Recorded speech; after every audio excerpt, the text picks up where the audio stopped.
Hello everyone and welcome to my YouTube channel. My name is Aerith Gray, also known as X Chicken Nuggets X. You can call me Aerith, you can call me Nugget, you can call me Gray Air Apostle? No.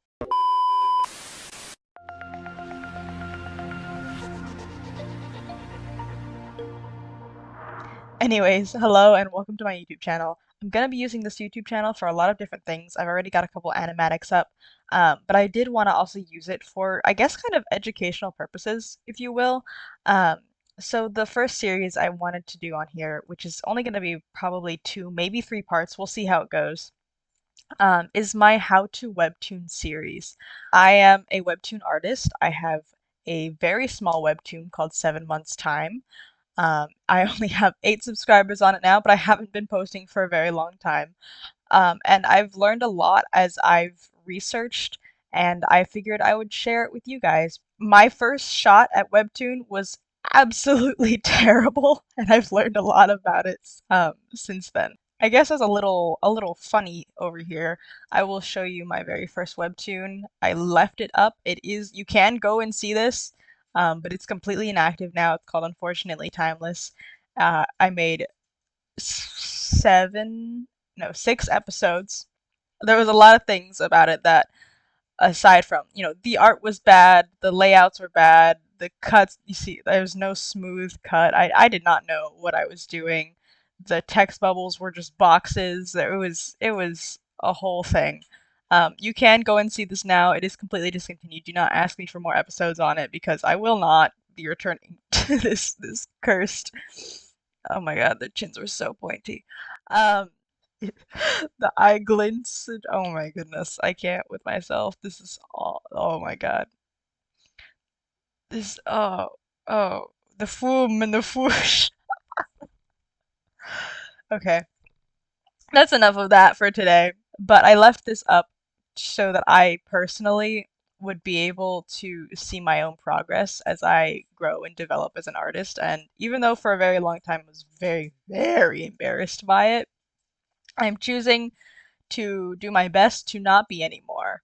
Oh my god, there's just a cut, just a whole cold, hard cut right there. I thought I'd be cool and edgy back then by using black as a background instead of white with smoke because I was like, nobody does anything fun with their backgrounds on Webtoon. I'm gonna do. And then I'm like, this is why. This is why. It looked so bad. So you can see if we go back to the top, the progress that we've managed to make when it comes to transitions and scenery and layout and everything. I've learned a lot, and if any of this semi appeals to you, please stick around because I'm going to be going and doing an overview for this episode or this video of the things you'll need and everything. And then the next part of this video or this series will be me actually going into depth and explaining how in detail I create my webtoon from start to finish for one episode, and that'll be this week's episode, which is 14, because I am behind. I do recommend being ahead a few weeks, but I got sick, so I fell behind, and yeah. So, without further ado, let's just go ahead and get started. Okay, so how to webtoon. First things first is you're going to need a digital drawing program. I know a lot of people who want to make webtoons or webcomics don't like drawing digitally, and for those people, there's a lot of ways to get around that, but it is very important, at least in the webtoon space, because it is a web comic. It is digitally drawn. So, starting with my recommendation, which is the one I use personally, is Clip Studio Paint. And that looks like this. I love all of the features it has. It's very easily accessible. I love how easy it is to download brushes and all the models and stuff. And I'll get into that shortly as far as 3D modeling goes, because that is a huge help. But it is an incredible program for digital art users to use. And if you can afford it, which it's not super expensive, I think I pay maybe $20 a year for um, to have it on 2 computers. But if not, there are plenty of cheaper or free options that you can use. I'd say the second I would recommend is Procreate. Procreate is an app for the iPad Pro. I think you can actually get it on any iPad at this point, and it might even come with some iPads already built in. So if you have an iPad Pro that you've purchased recently, there's a chance that Procreate might already be on it, which is awesome. You don't have to pay for it. Um, but it is, I believe, a one-time $10 purchase fee, and you have it for life. And it is very similar in when it comes to the art aspect of like Clip Studio Paint. It's really good. It can do just about anything. I've seen some incredible pieces done on Procreate. Completely, just absolutely stunning. Um, and there's just a few things that I prefer on Clip Studio over Procreate, but some people prefer vice versa, and that's perfectly fine. There's a bunch of other things like Medibank Paint, Krita. It really doesn't matter as long as you have a reliable drawing program. As long as you can draw on layers, you will be perfectly fine. The second thing you're going to need is a drawing tablet. Now, this can come in many forms. It can be that old dusty iPad you have on the shelf. And I'm talking honestly to myself. I have an old dusty iPad on the shelf, and that was my first drawing tablet. That's what I used for many, many years.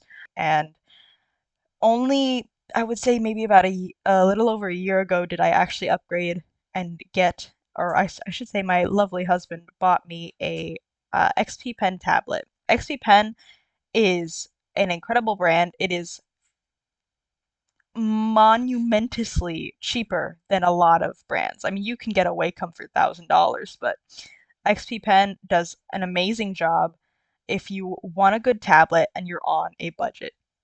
I will link down below, by the way, all of the things that I'm talking about as far as all of the drawing programs, along with the XP Pen tablet that I have myself.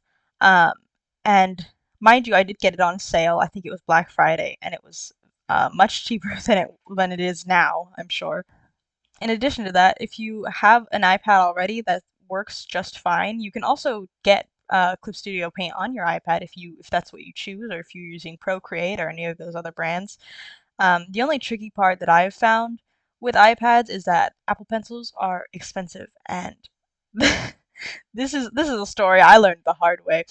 My Webtoon, the old one that I just showed you a moment ago, unfortunately timeless. The reason that I had to stop creating that when I did was because at the time I shared an iPad with my mother. I was 18 years old and I was living at home. And I was informed that at some point in between episodes, the dog ate the Apple Pencil, and I was unable to draw for a very long time. I tried a lot of different methods, but it was so much work with the very little time that I had to draw it on a piece of paper and then take a picture and then redraw the whole thing on the iPad with my finger, and it was an absolute mess because I had no income at the time. I could not afford to buy a new Apple Pencil. And even when I did get income, it was very minimal. And so I tried other pens, and some of them were okay. They worked, but they didn't have palm rejection, they didn't have pressure sensitivity, and it made drawing on that thing just so much harder than it really needed to be. It is doable, do not get me wrong. It is doable if you have the patience and if you have the time with it. But it is definitely a whirlwind easier when you have the actual Apple Pencil for iPad. As far as I've been able to find, no other pens, at least back then, I won't say now because I don't know anymore, but back then, no other pens had pressure sensitivity and palm rejection when it came to working with iPads. And I think a lot of that is just because iPads and Apple, they want you to buy their products, so nothing else really works the same with it. Okay, so next on the list is a 3D modeling program. Now, this is completely optional, but if you struggle with perspective like I do, this can be an entire game changer. It will take time to learn, and it won't be the easiest thing to figure out, but it can make a whirlwind of a difference. The first thing that I do when I know I'm having a new set come up, I use Blender 3.6. I believe that's the newest version, although by now it might have a better version of it out. And as soon as it loads, there we go. Let's use her bedroom as an example. I completely model all of my locations and my sets in Blender, and it makes the entire process for me personally so much easier because I greatly struggle with perspective and being able to make everything look like it's perfectly in unison with the other as far as the angle goes. So I take some time. It might take me an entire day to model a set, and that's okay because afterwards I know that that set is going to be perfect every single time that I need to use it. So what I do with this is I angle it to however I want it to be. I take a screenshot of it by pressing on my computer, it's Windows print screen. Um, and then I will take it over into Clip Studio Paint. I hit import, image, and then it's over in your screenshots tab. And I'm just going to select a random one because I didn't actually screenshot this. Although it looks like I did because apparently I did this angle yesterday. I import it there. Perfect. Then I will take, and this is another thing about how 3D models help. I will take a model from Clip Studio Paint. This is why I like Clip Studio over Procreate, because Procreate does not have this function. They have 3D models. You can stick in the scene. You can angle them however you feel it might work best. You can shrink you down a little bit. Shove them in there. Obviously, I'm not putting a lot of care into this right now. Um, and you can even pose these models too. It comes with a lot of preset poses, which I typically use. I feel like I don't even know how to, there we go. Um, you can put them in any pose on the floor, standing up, all sorts of fun little things. Um, and it really helps you to get the perspective and the angle of the scene that you're drawing. And for me, I don't know how other people might take this or do this, but I create all of these background set 3D models. This is not plagiarized whatsoever. I'm not using other people's work. As far as the actual model go, use it for reference. You can trace over the muscles if you want, but I personally don't because none of my characters especially fit the body type of the actual model. So most of the time I am drawing outside of the lines and I'm simply using the pose and the angle for reference. But if you're a starter artist and you like how this model looks just on its own, who cares? Use it. It's a resource that Clip Studio has given to you, and I personally think it's perfectly fine. All right, heading back to my drawing board. Video editing software, and this goes down with the same thing I have down here. Oh, I messed it up. Advertise. Um, the video editing software is optional, but you will need to advertise, and that's where I personally struggle a little bit. Is the biggest reason why I don't have a whole lot of traction to my webtoon is because I spend a lot of time creating it, and I don't spend as much time as I should advertising for it. This channel hopefully is going to change that, but for now, that's kind of where I personally am struggling. But it is important if you want your webtoon to be successful that you're going to need to advertise on social media. Instagram, uh, TikTok, YouTube, Twitter, wherever you can, wherever you're comfortable making content for, I'd say just throw it up there. Video editing software, the reason I have this here is because personally, the best way I've found to advertise for my webtoon is making animatics with the characters from it to grab people's attention and to build a story that's online. If you go onto this channel, you'll see just one example of this. This is a new channel, so I haven't posted a whole lot on here. But you'll see an example of this, and um, it really, after a repeated exposure, it really helps build interest in and traction to your webtoon. By the way, CapCut is what I use. I should have said that before. Um, I guess this should probably have been at the top of the list, but you need a good story. Um, I why do I keep doing that? I'm not gonna write this for you. I can't tell you what to do. But have something fleshed out. Make sure to have, don't just have an idea. Have an idea and have where you want it to go. For my example, for 7 months time, it's called K drama. on Google Docs. I have the entire script of 85 pages all typed out. And this isn't even the whole story, but I know where I want the story to go, so I'm not just swinging at the wind when I'm creating my webtoon. Um, but yes, so I recommend having a really well fleshed out story. It doesn't have to have every single tiny little detail in it, um, and it doesn't have to be a whole script like I have. The reason I have a script is actually just because I started this as a fun little story that I started sharing with my friend, and then I decided, you know what, let's take this somewhere else.